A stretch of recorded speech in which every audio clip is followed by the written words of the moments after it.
La profecía del Papa Negro. ¿Será que ahora que el Papa Francisco falleció, venga otro Papa que sea negro? ¿Qué tanto dice la Biblia de todo esto? Quédate hasta el final del video y te lo explico.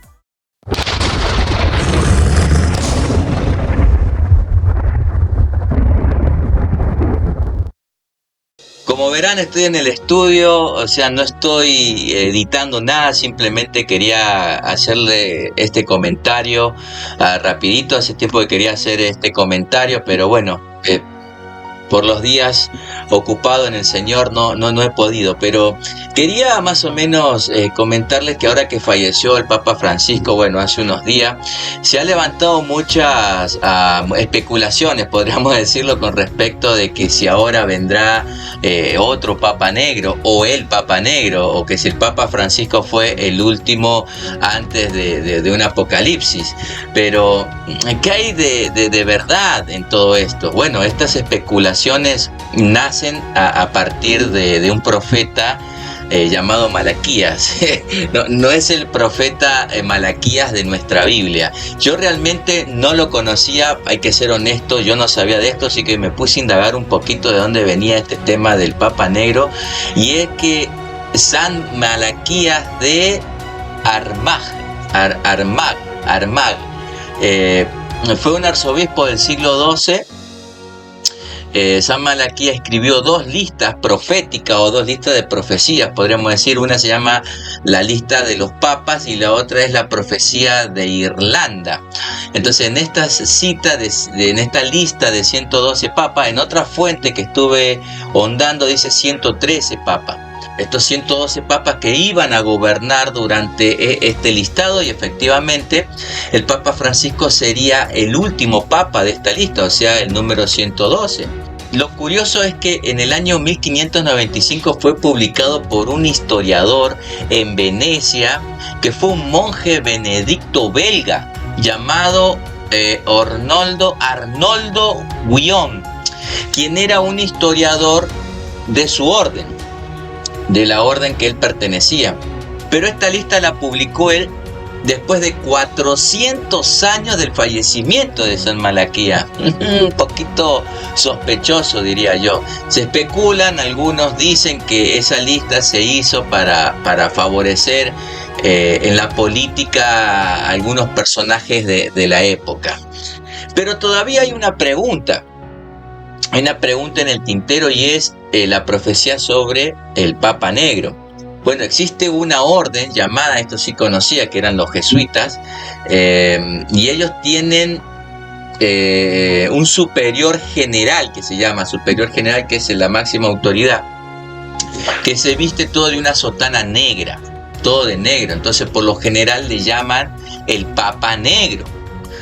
El Papa Francisco fue el primer jesuita, digamos, en toda la historia de la Iglesia Católica Romana en llegar a ser papa, en llegar al papado. Entonces, por esta razón, para muchos el Papa Francisco fue el Papa Negro, y un poco que sí, porque fue de la orden de los jesuitas, fue superior general de la orden de los jesuitas, y por lo tanto vestía de negro.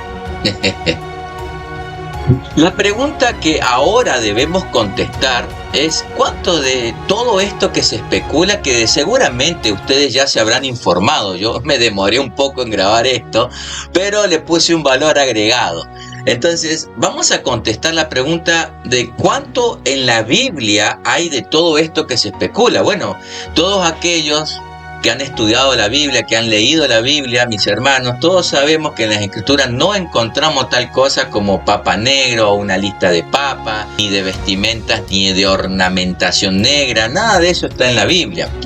Pero la Biblia sí habla, y muy claramente, de que va a venir un anticristo. Entonces lo dejo como pregunta: ¿vendrá un anticristo? ¿Está el anticristo? ¿Quién es el anticristo? Entonces, en el Nuevo Testamento solo se habla 4 veces del anticristo. Y esto es lo que yo quisiera poderle contestar de una forma breve. Espero que esto no dure más de 5 minutos. Entonces, hay 4 versículos solamente que hablan del anticristo, o 4 menciones al anticristo, y todas las hace el apóstol Juan. La primera mención está en Primera de Juan capítulo 2, versículo del 18 al 20, y dice: hijitos, es la última hora. Desde este primer verso, ya Juan el apóstol nos está diciendo que ya era la última hora allá en el primer siglo. Entonces, no es en un futuro, 7 años antes de la segunda venida, que la tribulación, o sea, la última hora ya era en el primer siglo.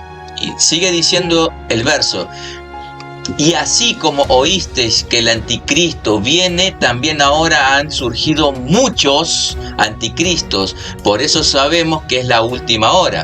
Salieron de nosotros, pero en realidad no eran de nosotros, porque si se hubieran sido de nosotros, habrían permanecido con nosotros. Pero salieron a fin de que se manifestara que no todos son de nosotros. Pero vosotros tenéis unción del Santo, y todos vosotros lo sabéis. 2 puntos rapidito. El apóstol Juan está dejando claro que el anticristo no es un personaje, y mucho menos que va a ser un dictador mundial, y todo eso que se dice que va a ser presidente de la Unión Europea y todo esto, no dice nada el texto. Segundo punto, Juan aclara, y muy bien, que no es solo un anticristo. Dice que son muchos anticristos. Que dice, también ahora han surgido muchos anticristos. Y vamos a dar esta definición. ¿Quiénes son estos anticristos? Puntualmente, los anticristos son todos aquellos que enseñan una doctrina que no va acorde a la Biblia, o sea, una doctrina falsa. Es por esto que el apóstol Juan dice en el verso 19 que salieron de nosotros, aquellos que supuestamente eran cristianos, pero salieron porque en realidad no eran de nosotros. Ahora bien, o sea, convengamos que esto no tiene nada que ver con un dictador mundial que viene a inaugurar un nuevo orden mundial y todas estas cosas que se dicen, ¿de acuerdo? El texto es claro. La segunda mención está en el capítulo 2 de Primera de Juan. Seguimos en Primera de Juan, capítulo 2, versículo 22. ¿Quién es el mentiroso? ¿Quién es el mentiroso sino el que niega que Jesús es el Cristo? Este es el anticristo, el que niega al Padre y al Hijo. La tercera mención está en el capítulo 4, versículos del 1 al 3, y dice: amados, no creáis a todo espíritu, sino probad los espíritus para ver si son de Dios, porque muchos falsos profetas han salido al mundo. En esto conocéis el Espíritu de Dios. No todo espíritu que confiesa que Jesucristo ha venido en carne es de Dios. Todo espíritu que no confiesa que Jesús no es de Dios, y este es el espíritu del anticristo, del cual habéis oído que viene y que ahora ya está en el mundo. En esta porción de las Escrituras, hermanos, tampoco encontramos absolutamente nada referente a este dictador mundial que aparecerá desde el primer siglo, 2000 años después. Dice el texto: y este es el espíritu del anticristo. Pregunta: ¿cuál es el espíritu del anticristo? Todos aquellos que no confiesan que Jesucristo vino en carne. La cuarta y última mención del anticristo está ya en la segunda carta a Juan, en el versículo 7. Dice: pues muchos engañadores han salido al mundo que no confiesan que Jesucristo ha venido en carne. Este es el engañador y el anticristo. Entonces, para concluir, hermanos, ya para cerrar acá, vamos a concluir que los textos que acabamos de leer, los versículos bíblicos que acabamos de leer, Juan nos dice, el apóstol Juan nos dice que ya existían esos anticristos, y los ubica en el primer siglo, no 2000 años después. Y no solamente el anticristo, sino el que tiene el espíritu del anticristo. O sea, no me vengan a decir que es el anticristo, pero el espíritu va a venir 2000 años. No me vengan con con cosas raras, porque el versículo bíblico es claro en este sentido. La última hora es en el primer siglo, los anticristos ya estaban ahí. ¿Quiénes son los anticristos? Los que confiesan que Jesucristo no ha venido en carne. Entonces queda muy claro que no es un personaje que va a salir 2000 años después. Fíjense que el apóstol hace una comparación con los falsos maestros, y que los falsos maestros son los anticristos. Cuidado. Y dice que los anticristos son los que niegan a Jesucristo que haya venido en carne. O sea, negar una verdad fundamental del cristianismo. Y hermanos, de verdad, acá viene el punto que deseo dejar en claro. Cuando dice el apóstol Juan, fíjate que en los 4 versículos que hemos leído, el apóstol Juan dice que el que no confiesa que Jesús haya venido en carne. Entonces, ¿qué significa esta expresión de que Jesús ha venido en carne? El principio no solo es afirmar la encarnación, o sea, va mucho más allá. ¿Me comprende? Entonces, porque la palabra clave en la oración acá es ha venido a encarnarse. Entonces, ha venido. La idea de esta palabra ha venido da la idea de un ser preexistente, y que ese ser es el que ha venido a encarnarse. Todos conocemos el famoso y el famosísimo versículo del apóstol Juan, ya en el Evangelio, no en las cartas, sino en el Evangelio de Juan, capítulo 1, versículo 1. En el principio existía el Verbo, y el Verbo estaba con Dios, y el Verbo era Dios. Miren, vamos a leerlo con el versículo 14. El versículo 1 siempre se lee con el versículo 14. El versículo 14 dice: y el Verbo se hizo carne y habitó entre nosotros, y vimos su gloria, gloria como del unigénito. En algún momento nuestros padres biológicos nos concibieron, ¿de acuerdo? Y después de 9 meses hemos nacido. Entonces, no veníamos de ningún sitio nosotros. ¿Me comprenden? O sea, no veníamos de ningún lado. No existíamos y pasamos a existir ya en el vientre, y después hemos nacido y ya existimos. Pero la idea de acá del apóstol Pablo dice que se refiere a un ser que ya existía y que ha venido de ese lugar que habitaba, que ha venido y se encarnó. Y se encarnó en ese Verbo. ¿Comprenden cuál es la idea? Entonces el apóstol Juan es el único, hermano, el apóstol Juan es el único que usa este término verbo, y que en el griego, bueno, muchos de nosotros no sabemos griego, pero sí sabemos que la palabra verbo en el griego es logos, hologos, el verbo. Y el verbo se usa aquí en la carta en el Evangelio de Juan, en las cartas de Juan y en el Apocalipsis. Las tres veces la usa el apóstol Juan. ¿De dónde viene esta palabra? Porque verdaderamente yo no lo sabía, y por eso es que lo quiero compartir, darle este valor agregado, ya que estamos hablando del tema del verbo. ¿De dónde viene esta palabra hologos, esta palabra verbo, esta palabra que Juan utiliza en los evangelios, en las cartas y en el Apocalipsis? Es la traducción del griego de la palabra menrá. Esta palabra menrá es una palabra aramea que traducida al griego es hologos. En la época del primer siglo, mucha gente, yo diría que la gran mayoría de la gente no conocía el hebreo. Y no lo conocían porque el hebreo se perdió allá en el cautiverio. Pero no voy a entrar en eso porque si no se va a hacer largo el video y no quiero. Solamente es comentarle de dónde viene esta palabra menrá. La gente de a pie, el judío común, no conocía el hebreo. La lengua común, la lengua cotidiana, la lengua franca era el arameo. Entonces, para poder explicarle los textos en hebreo, para que todos pudieran entender esa traducción, si es una traducción del hebreo al arameo, a la lengua común del primer siglo. Y esa traducción se llama Targum, o Targumín en el plural.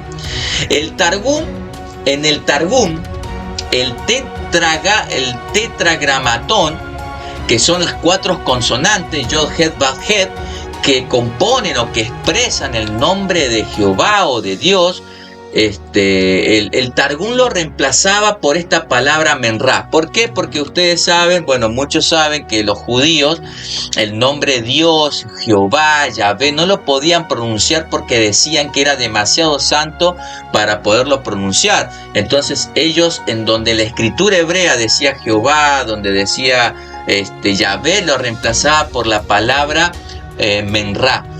Un ejemplo. En el Targum palestino, en Génesis capítulo 2, versículo 8, dice, y un jardín del Edén del justo fue plantado por Menra Adonai, antes de la creación del mundo, e hizo allí morar al hombre cuando lo había creado. Entonces, este es un comentario que está en el Targum de Palestina. Él no dice que Jehová creó, dice Menra Adonai. Adonai Eloheinu, como dice en el Deuteronomio. Ahora, el Targum de Onkelos en Palestina hace un comentario de Génesis capítulo 3, versículo 8, y dice, y oyeron la voz de Menra Adonai caminando por el jardín en la tarde del día, y Adán y su esposa se escondieron de delante del Señor Dios entre los árboles del jardín. ¿De acuerdo?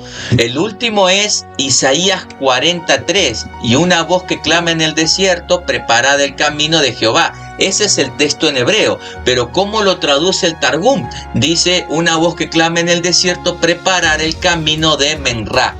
Entonces, ahí acá termino.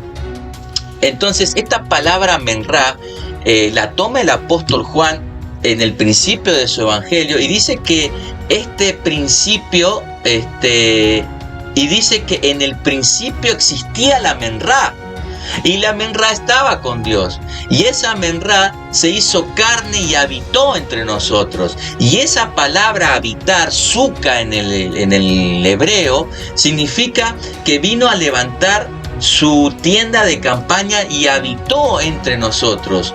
Pero va más allá cuando vemos en el griego la palabra tabernáculo, donde él hace morada. Juan capítulo 14, el verbo, esa menra, ese tabernaculizó, hizo una morada dentro de nosotros. Entonces, lo que el apóstol Juan les está diciendo en el primer siglo, en estos 4 textos que hemos leído acerca del anticristo, lo que le está diciendo es que si ustedes no creen que el verbo es la menra preexistente, que acampó, que habitó, que vino, que vive entre nosotros, que vino a hacer su morada en nosotros, si no creen esto, ese es un anticristo. Eso es lo que le está diciendo. Y por eso es que salieron de nosotros, porque no eran de nosotros.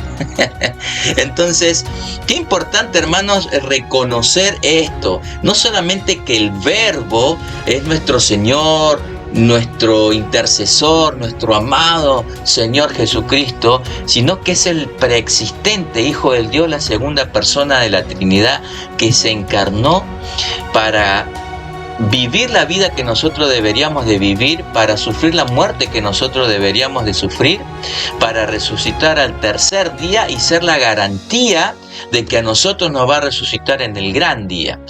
Dios bendito, Dios es fiel. Muchas bendiciones, hermano, gracias. Espero que no se haya hecho largo el video.